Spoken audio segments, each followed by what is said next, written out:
Friends, yesterday we studied about limitations and process of planning.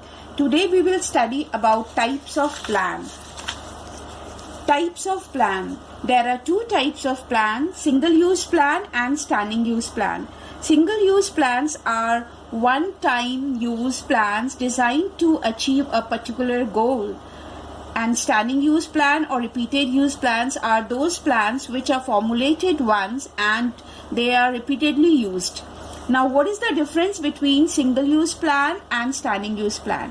On the basis of period, single use plans are made for shorter period. Standing use plans are formulated for long period. Now, what is the aim of single use plan? These plans are designed to run successfully some particular activities. Standing use plans are formulated to bring uniformity in the decisions. Scope. These plans guide the matter of daily routine. These plans guide management in a particular matter like price policy and sales policy. Types. For example, single use plans are budget, program and project. Standing use plans are objective, strategy, policy, procedure, method and rule. Objectives. Now, what are objectives? It is defined as the end points which are numerically expressed that the management seeks to achieve within a given time period.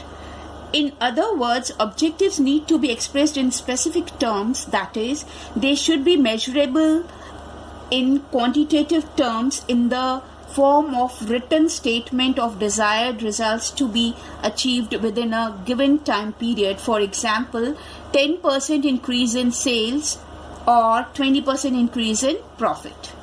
Second, strategy. A strategy provides a broad contours of an organizational business. It will also refer to the future decision defining the organization direction and scope in the long run. It is a comprehensive plan which includes three dimensions. First, determining long-term objectives. Second, adopting a particular course of action. Third, allocating resources necessary to achieve the objectives. Whenever a strategy is formulated, the business environment needs to be taken into consideration.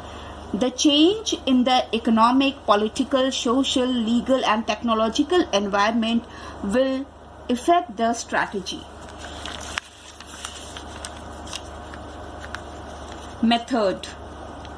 Method provides the prescribed ways or manner in which a task has to be performed. The method may vary from task to task. Selection of a proper method saves time, energy and efforts and increases efficiency. For example, different methods of imparting training to employees can be adopted.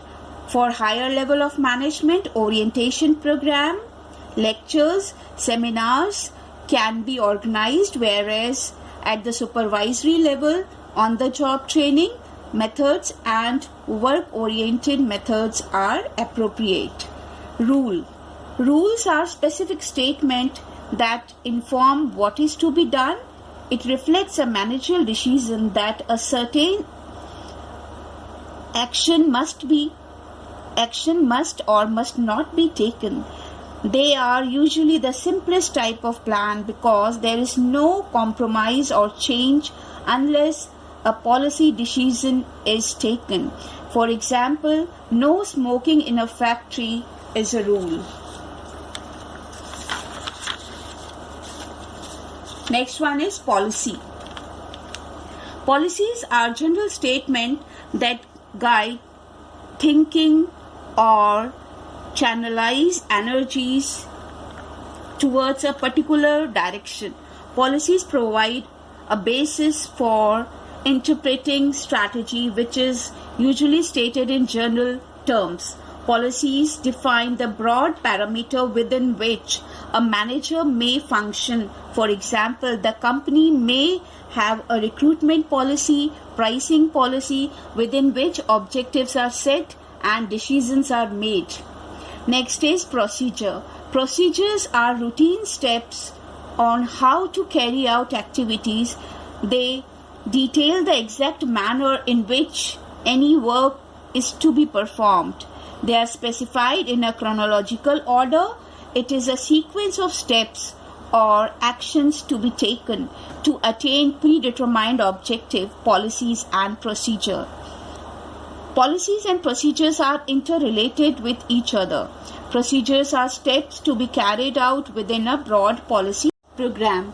Program are detailed statement about a project which outlines the objectives, policies, procedures, rules, tasks, human and physical resources required, and the budget to implement any course of action. Program will include the entire gamut of the activities. Gamut means series of activities, as well as the organization's policy and how it will contribute to the overall business plan. The minutest detail are worked out, that is procedure, rules, budget within the broad policy framework. And the last one is budget. A budget is a statement of expected results expressed in numerical terms.